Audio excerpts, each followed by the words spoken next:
Welcome guys, in this video we will be talking about chapter number 6. Name of the chapter is Sellers and Incentives. हमारा पहला topic रहेगा sellers इन अ perfectly competitive market. अब perfectly competitive market को आप perfect competition के नाम से भी जानते हैं. तो उसके वैसे तो बहुत सारे फीचर्स हैं, लेकिन जो कुछ कॉमन फीचर्स हैं पहले हम वो बात कर लेते हैं.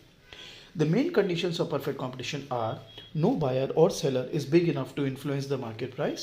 यानी the size of the buyer or seller is so small that no single buyer or seller can influence the price.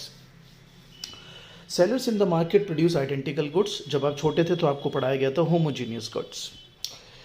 There is free entry and exit. आपको इसमें बताया गया था कि if there are supernormal profits, new firms may enter, and if there are losses, existing firms may quit.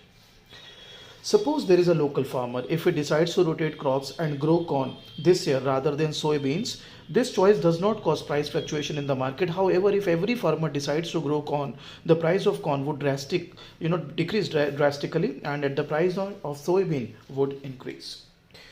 The third assumption that firms can enter and exit industry as they please has important consequences for the whole market. One example of a market where sellers can enter and exit as they please is eBay.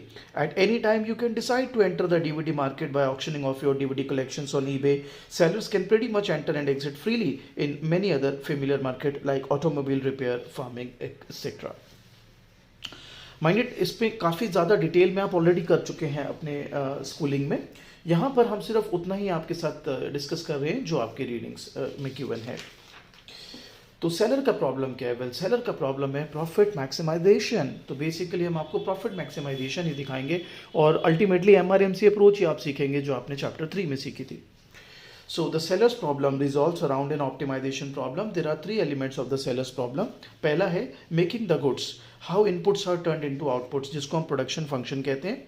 Then a cost of doing the business and then उनके rewards. तो अब पहला देखते हैं making the goods. A firm is any business entity that produces and sells goods or services. Production is the process by which the transformation of input to output occur, which is production function. जब आप छोटे थे तो आपको पढ़ाया गया था production function is a technological relationship between input and output. तो बेसिकली वही है. A firm will use labour and physical capital, any good including machine building use for production, while hiring and firing workers can be done in a short period of time. Changing physical capital takes much longer. जब आप छोटे थे तो आपको आपके respected teacher ने कहा था कि शॉर्ट रन के अंदर एक ही फैक्टर वेरिएबल है, बाकी फैक्टर फिक्स्ड है. तो उसी के बारे में बात की जा रही है. The short run is a period of time when only some of firms' input can be varied. Labor is a variable factor, and the long run is a period of time when all of firms' inputs can be varied. That is a physical capital. तो हमने imaginary data यहाँ पर लिया है. बस एक चीज़ notice करना, MP शुरू में बढ़ रहा है, फिर घट रहा है और फिर नेगेटिव हो रहा है. बिल्कुल आपने सही पहचाना. It is that law of variable proportion only.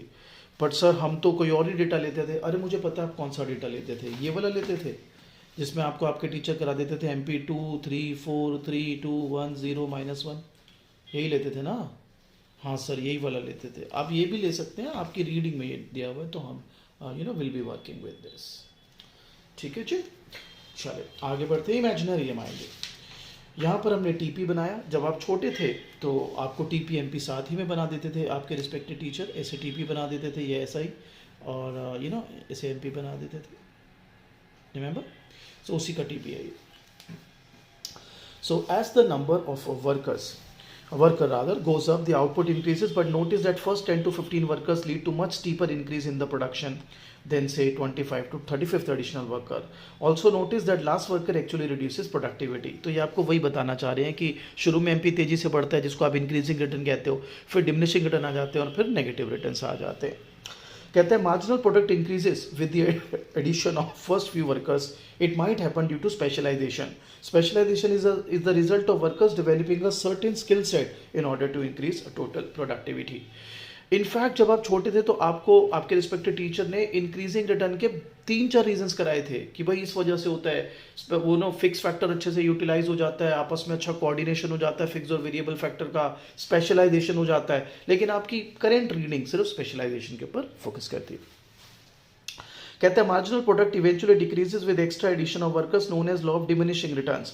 This law states that at a certain point of successive increase in input MP begins to decrease. और इसके भी आपको काफ़ी सारे रीजन टीचर्स ने आपके कराए थे, लाइक पुअर कोऑर्डिनेशन हो जाता है, फिक्स फैक्टर बहुत ज़्यादा एग्जॉस्टेड हो जाता है, over specialisation and so many.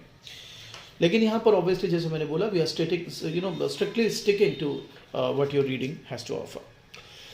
Adding too many workers can actually decrease overall production. It is due to many workers becoming counterproductive. Now cost. तो cost of production is what the firm must pay for input. आपने अपनी छोटी classes में किया था, cost is the sum of explicit and implicit cost. यहाँ पर काफ़ी बेसिक उसमें दिया हुआ है. फिर शॉर्ट रन टोटल कॉस्ट हो गया TFC plus TVC. Fix cost आपको पता है जो फिक्स रहता है, वेरिएबल कॉस्ट जो चेंज हो जाता है. इसी से हमने AC, AFC और AVC भी निकाल लिए.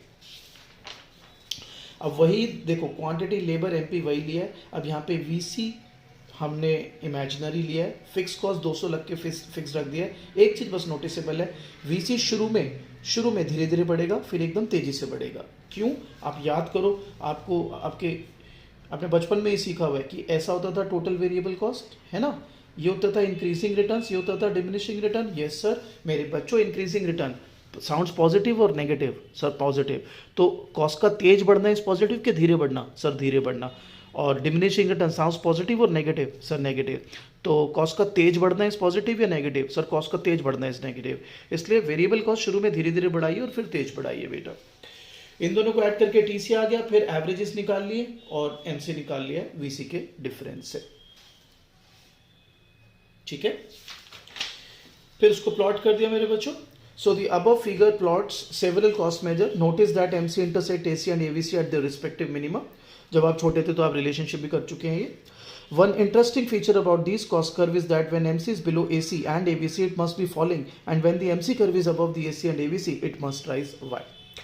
तो आपने स्कूल टाइम में भी ये किया हुआ है, लेकिन ज़्यादातर बच्चे स्कूल टाइम में ना इसका रीज़न नहीं करते कि ऐसा क्यों होता है.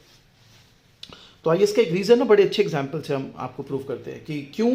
अगर जो हमने यहाँ पर लिखा कि MC अगर AC और AVC से नीचे है तो वो फॉल करेगा, और अगर वो ऊपर है तो राइज करेगा. आइए एक एग्जाम्पल से समझते हैं.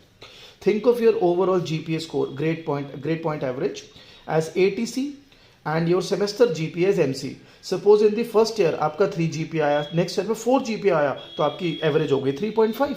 नाउ व्हाट हैपन्स कि अगर अगला GPA आपका 2 आ जाए तो आपकी एवरेज गिर जाएगी. वाई? बिकॉज आपका स्कोर कम है.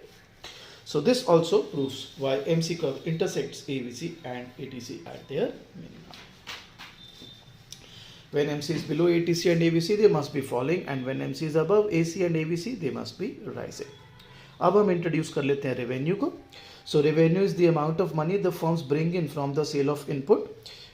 TRA P into Q. Perfectly competitive market में आपको पता है फर्म और सेलर प्राइस टेकर है.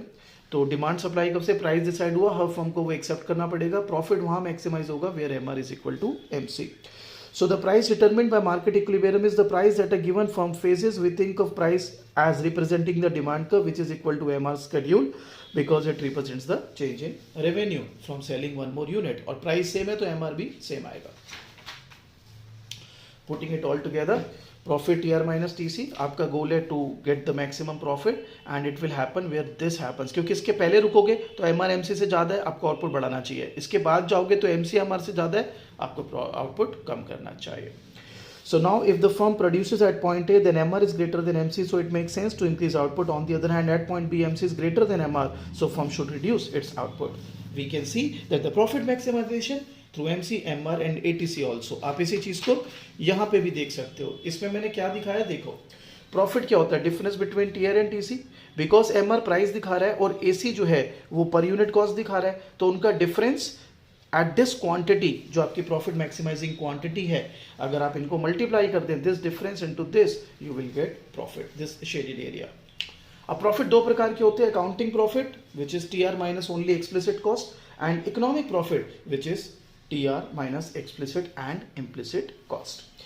मैं आपको पहले बता दूं, चैप्टर 6 मैंने अभी तक जितना आपके साथ डिस्कस करा, ये मैंने बना दिया आपके लिए वीडियो, नोट्स भी आपको मैं दे दूंगा ग्रुप में ऐड अगर है आप तो. इनमें से पेपर में कुछ नहीं आना.